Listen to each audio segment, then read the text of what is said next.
बारी बारी सबकी बारी। अब यहाँ पर इस बार अमेरिका की बारी है क्या? आखिरकार अमेरिका के सेंट्रल कमांड ने हामी भरी और कहा हमारा KC-135 तबाह हो गया। अमेरिका का ये दैत्य किस तरीके से तबाह हुआ है। वहीं दूसरी तरफ भारत की तरफ दौड़ा है अमेरिका।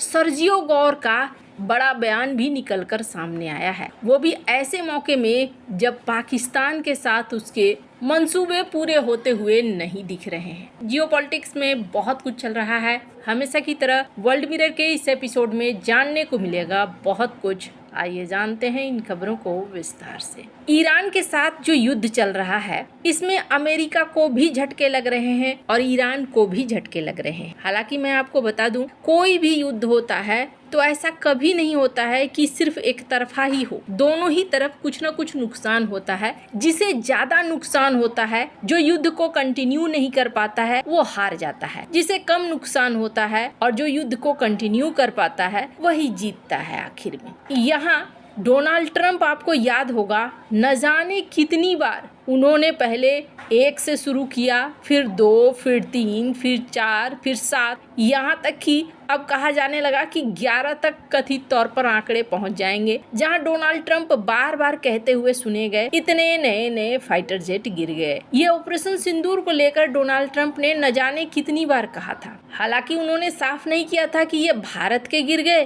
कि पाकिस्तान के गिर गए, पर हाँ, तबाह हुए थे। कम से कम पाकिस्तान की मिलिट्री बेस में जो तबाह हुए थे वो तो हुए ही थे। पर यहाँ उस समय सोशल मीडिया पर इस तरीके का माहौल बनाया जाने लगा कि लगता है जैसे भारत के राफेल विमानों के साथ ही इस तरह का हादसा हुआ है। पर अब देखने को मिल रहा है खुद अमेरिका इस युद्ध में, जिसे एक छोटा सा प्यादा मानता था, वो अब इनके सर पर चढ़कर बोल रहा है। अमेरिकी सेना का एक KC-135 स्ट्रेटो टैंकर, यानी विमानों में ईंधन भरने वाला सैन्य विमान, स्क्रीन पर आप इस विमान को देख रहे हैं। ये कुछ इस तरीके का विमान होता है। इसका काम क्या होता है? इसका काम होता है उड़ते उड़ते ही फाइटर जेट वगैरह में ईंधन को भर देना। तो यहाँ पर ये तबाह हुआ है, पश्चिमी इराक में क्रैश कर गया। अब क्रैश करके कैसे किया? वैसे तो सबसे पहले US सेंट्रल कमांड ने इसकी पुष्टि की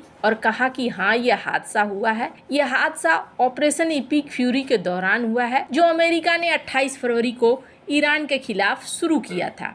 सेंटकॉम के अनुसार इस मिशन में 2 KC-135 विमान शामिल थे। इनमें से एक विमान पश्चिमी इराक में क्रैश हो गया, जबकि दूसरा विमान सुरक्षित लैंड करने में सफल रहा। अमेरिकी सेना का कहना है कि यह हादसा किसी दुश्मन के हमले या गलती से हुई फायरिंग के वजह से नहीं हुआ है। शुरुआती जानकारी के मुताबिक विमान में कोई टेक्निकल या फिर ऑपरेशन से जुड़ी कोई समस्या हो सकती है। क्रैश के बाद तुरंत रेस्क्यू टीमें भेजकर क्रू मेंबर की तलाश शुरू कर दी गई है। हालांकि इराक के सशस्त्र समूह इस्लामिक रेजिस्टेंस ने इस इराक में दावा किया है कि उसी ने इस विमान को मार गिराया है। संगठन ने बयान जारी करके कहा कि उसने अपने देश की संप्रभुता और हवाई क्षेत्र की रक्षा के लिए अमेरिकी विमान को निशाना बनाया है।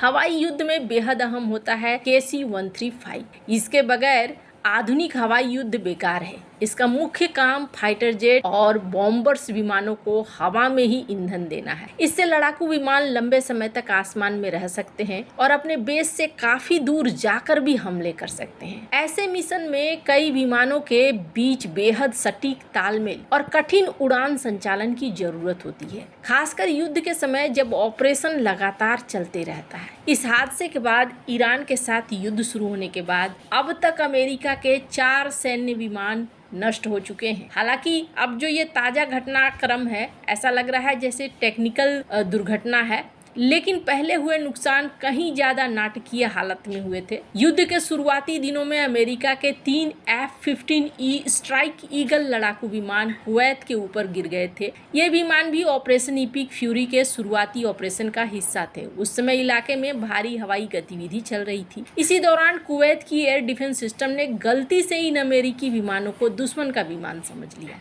कहा गया कि कुवैत के F-18 हॉर्नेट फाइटर जेट ने इन अमेरिकी विमानों ऊपर फायर कर दिया। इस घटना में तीनों F-15 विमान गिर गए हैं, जो इस युद्ध में अमेरिका के विमानों का अब तक का सबसे बड़ा नुकसान माना जा रहा है। हालांकि राहत की बात यह है कि तीनों विमानों में मौजूद 6 पायलट सुरक्षित बच गए, सभी ने समय रहते निकल लिया। इस युद्ध के दौरान अमेरिका को ड्रोन के मोर्चे पर भी नुकसान उठाना पड़ा है। कहा जाता है कि अब तक करीब 11 MQ-9 रीपर ड्रोन नष्ट किए जा चुके हैं या मार गिराए जा चुके हैं। MQ-9 रीपर ड्रोन अक्सर दुश्मन इलाके के अंदर गहरी टोही और निगरानी मिशन पर भेजे जाते हैं, इसी वजह से इन्हें गिराए जाने का खतरा ज्यादा रहता है। युद्ध के बीच लगातार हो रहे इस नुकसान ने अमेरिकी सैन्य अभियानों के सामने चुनौतियां खड़ी कर दी है। अमेरिका ने जो सोचा था वैसा होता हुआ नहीं दिख रहा है। इसलिए वैसा होता हुआ नहीं दिख रहा है क्योंकि इन्होंने इराक वाला फॉर्मूला लगाया था। इराक में सद्दाम हुसैन के पकड़े जाने के बाद पूरा सैन्य नेतृत्व ही तितर बितर हो गया था और इसके बाद फिर धड़ाधड़ इन्होंने एयर स्ट्राइक्स करनी शुरू कर दी थी,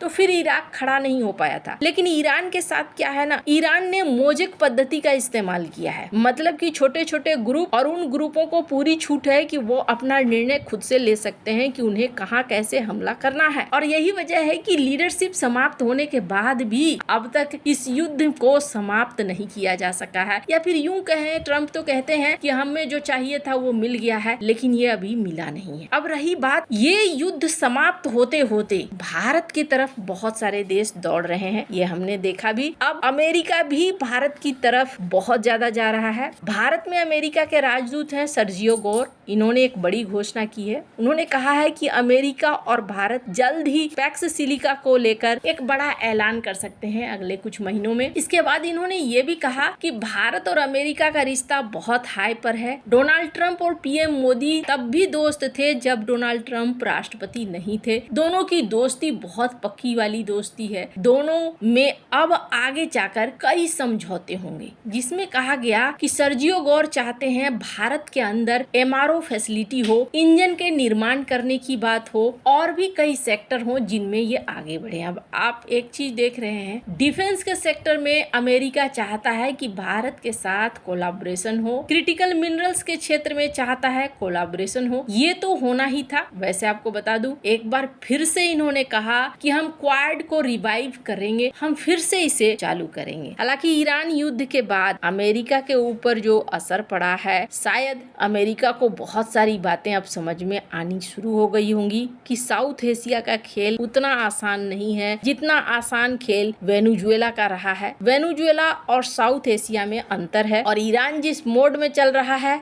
ऐसा लगता है वो इस गेम को और भी ज्यादा लंबा खींच सकता है, जो बिल्कुल भी किसी भी देश की इकोनॉमी के लिए ठीक नहीं होगा। वैसे अमेरिका अब कई चीजों के लिए भारत की तरफ भागता हुआ आपको दिखेगा। आपको क्या लगता है, क्या अमेरिका के साथ भारत की डील लंबी चल पाएगी या नहीं? कमेंट कर अपनी राय जरूर बताएं। जल्द मिलते हैं अगले वीडियो में नई खबर के साथ।